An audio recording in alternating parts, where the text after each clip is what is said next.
All right, welcome back to another episode of Fox Can Fix It, the 12th best 1973 Pontiac Ventura YouTube channel on YouTube.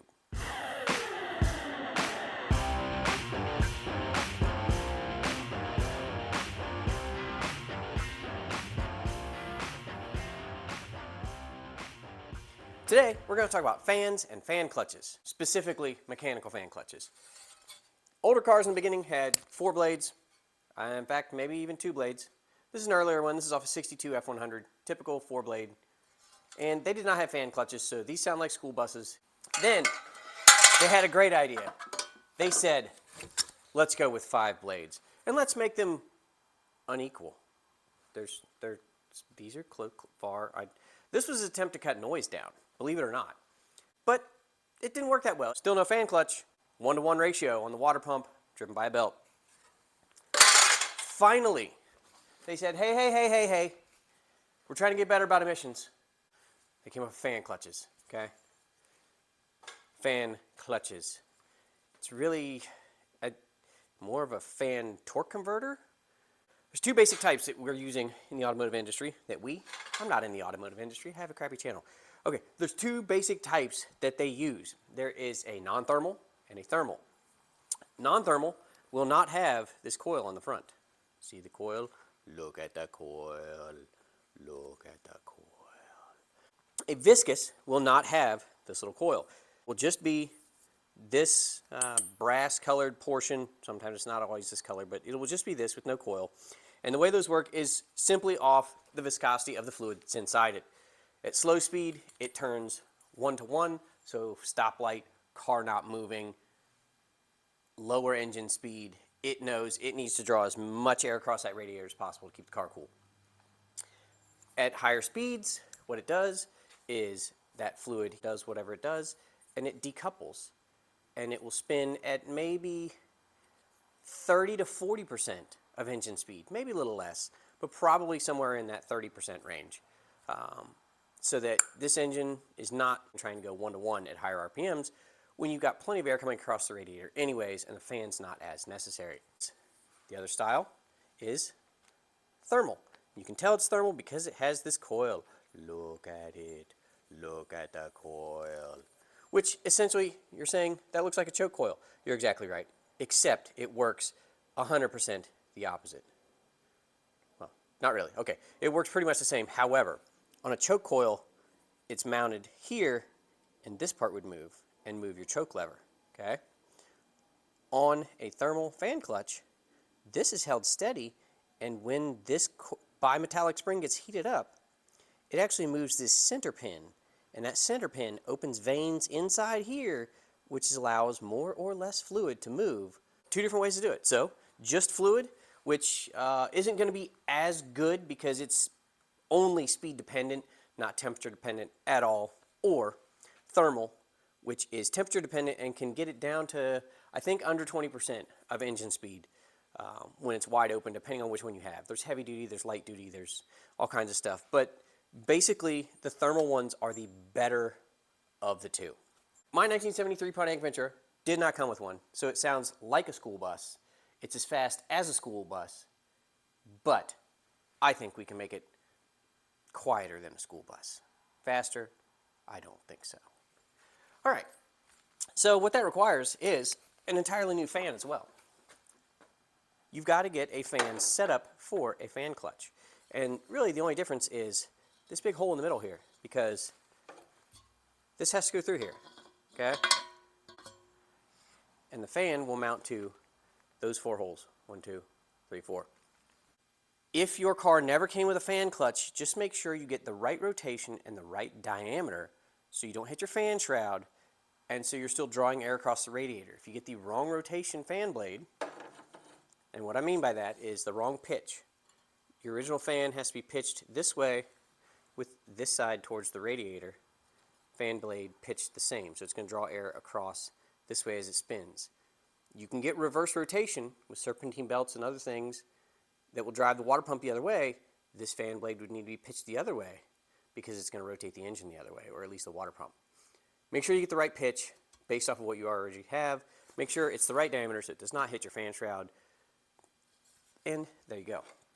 all you're going to do is we are going to bolt this to this, just like that.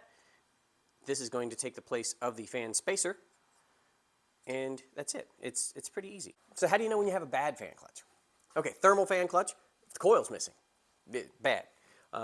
If there's a lot of play in it, you grab the fan blade with the engine off and you can move it back and forth and you can see the clutch has play on the shaft.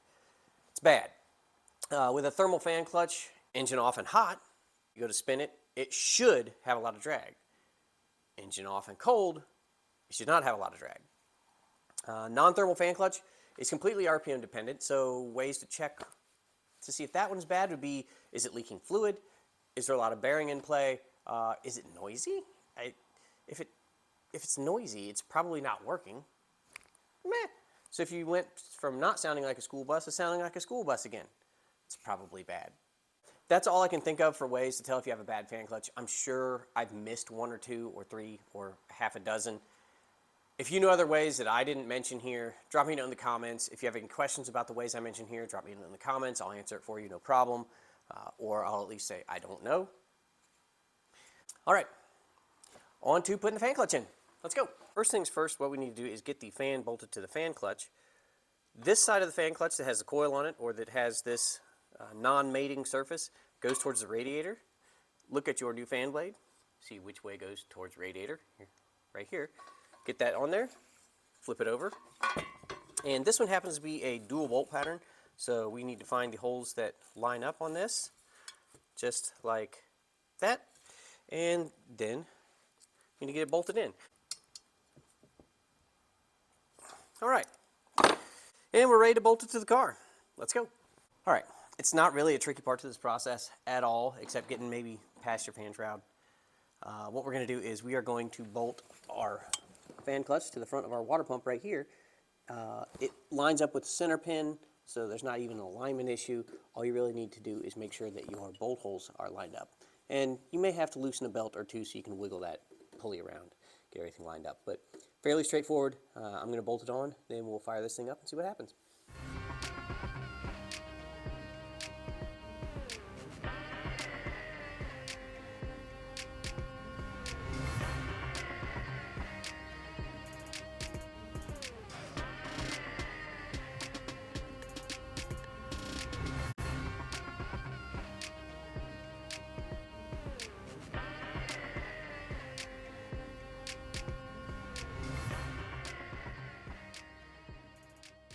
All right, I got everything snugged up. It's time to do the final tighten on everything. And I have a new series of videos out called Quick Tips, small 2-minute videos that give you tips and tricks I've learned over the years. One of the more recent ones is using a pry bar to hold water pump bolts in place to get a fan clutch on or off, or to get a pulley on or off. That's what we're going to do right now. So if you haven't seen that video, you can go check it out for details, but basically I'm just going to jam this in between 2 of the bolts while I tighten a 3rd. And you just go around until you get all 4. All right, let's get these tightened up.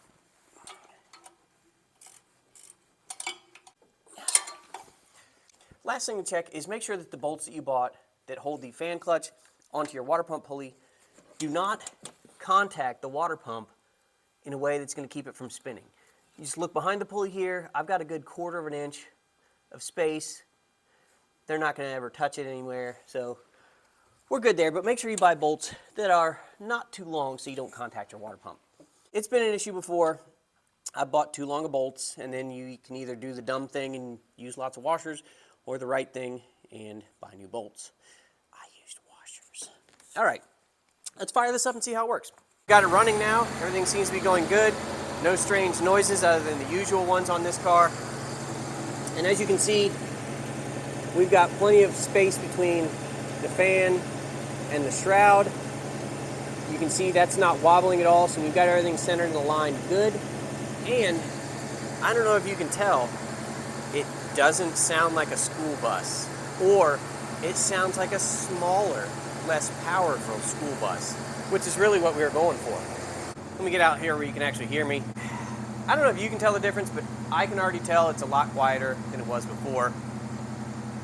I don't know whether it's going to make that much difference in power. Maybe 10%. What if it makes 10% more power? Would I feel that? Probably not. Would it make me feel better? Maybe. I really just did it because I was tired of the noise. Maybe it'll get better fuel economy. I'll let you know.